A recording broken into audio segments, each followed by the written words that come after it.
backyard. Dirt under my nails feels fine. Little pots lined on the railing, waiting on their time. Sun on my shoulders, cool breeze cutting that heat. I water slow, watch it soak deep down to the feet. There is peace in growing, comfort in this living soil. In my little corner, backyard roots in loyal coils. That sweet sticky smell just hangs in the air a while.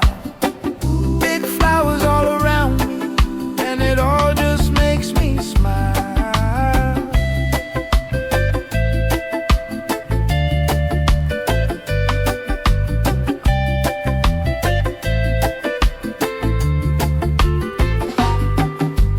Neighbors talking over fences, kids laugh, chasing that ball.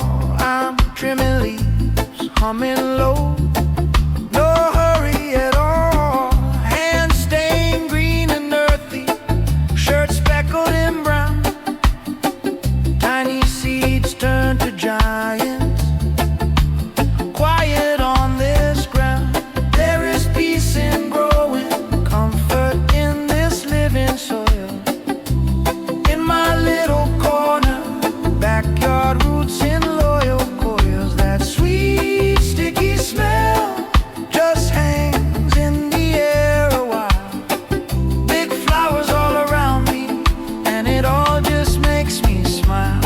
Take it easy, take it slow, let the season run the show. I give care, I get it back, right here on this patch of track. Right here, right here.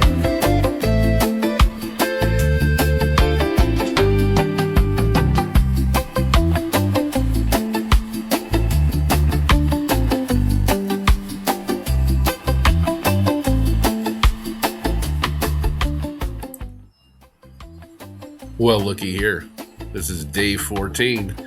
Yep, these girls are in need of help. But if you remember, we purposely didn't fill these pots up to the very top with soil because we knew that there was going to be some stretching involved.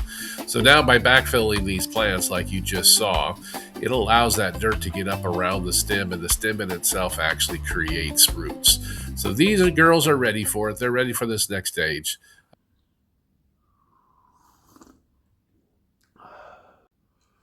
Well, they're looking fantastic for the day after, for sure.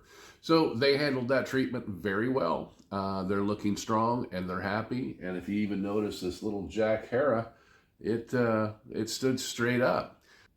One of the things that we haven't talked too much about is the reason to actually start your grow from seeds. With seeds, the one thing that you will always get that you just do not get on a clone is a taproot. Now, the taproot is the actual little root that comes out of that seed when you're germinating. It eventually just goes all the way down to the bottom of the pot, but it acts as a stem, if you will, going in the opposite direction, and it just blankets out roots all throughout the pot nice and evenly. The taproot itself gives that plant a serious amount of structural integrity, especially when you're dealing with outdoor climates and wind and things like that. So when you have a clone, that limb is actually cut from the plant, and then it's normally put in some type of solution. It can be just put in water, and it will eventually start sprouting roots. It won't sprout a taproot though. And that's where I think this is key, because taproots bury themselves in and really anchor this plant into the soil to make it strong, which is what we need when we have them outside. And sometimes we get some pretty serious winds out here. I mean, we can get 20, 30 mile an hour winds during our grow season. Doesn't happen a lot, but when it does, man, it's a panic. And at that point is when you're really glad that you have a taproot holding everything together for sure.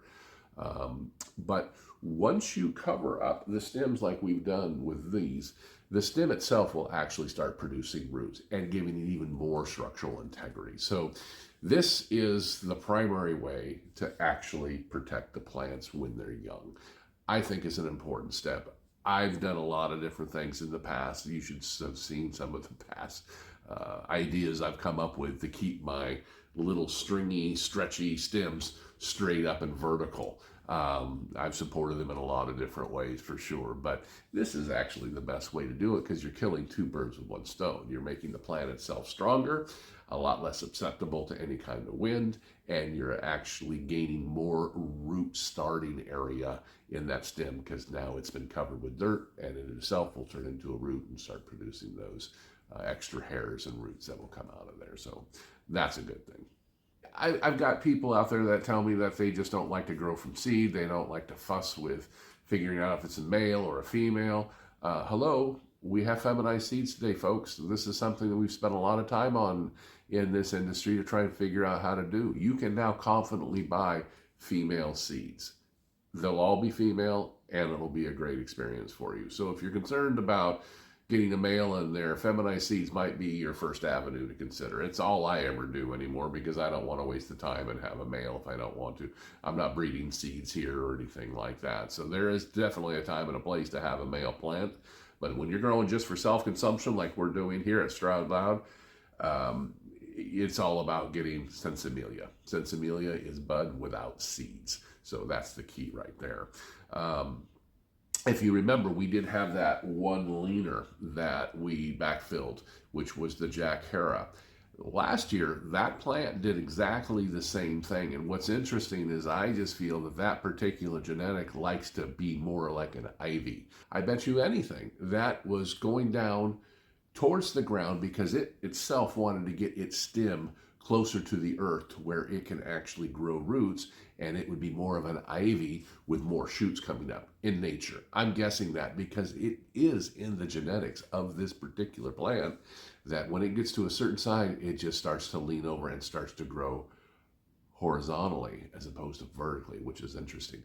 Well, if you do remember, I do have this supplemental light here, and I've done this for a couple different reasons. First of all, I do have these large redwood trees outside, and I do need a little supplemental light. Even though this is a south-facing and a west-facing corner, it should get more light than it does, but with the cast of the shadow from the redwood trees, not quite enough. So I'm strictly using this for supplemental light, and I've got it on an interesting timing schedule. I do have it on a timer.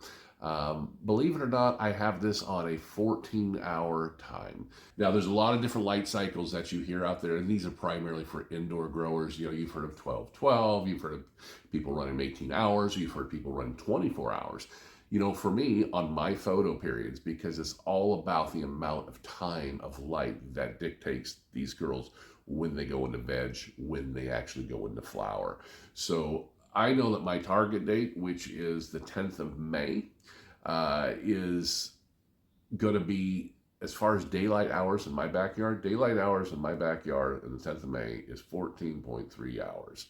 So I've just set these plants up from the get-go. They're going to get 14 hours of daylight every single day before they get transplanted out. So the amount of hours of light that they get hopefully will be spot on, and they won't notice a difference in the amount of light. I'm going to start acclimating them in about a week or so and maybe putting them outside for a few hours and trying to let them get used to the sun.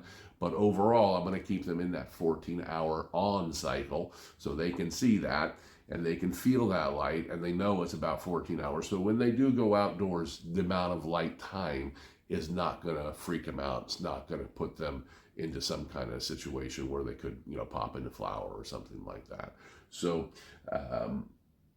probably really don't even need this light, but it just gives me, you know, good feeling to give them as much light as I can, but not too much. There's no need to go 24/7 when you're doing photo periods.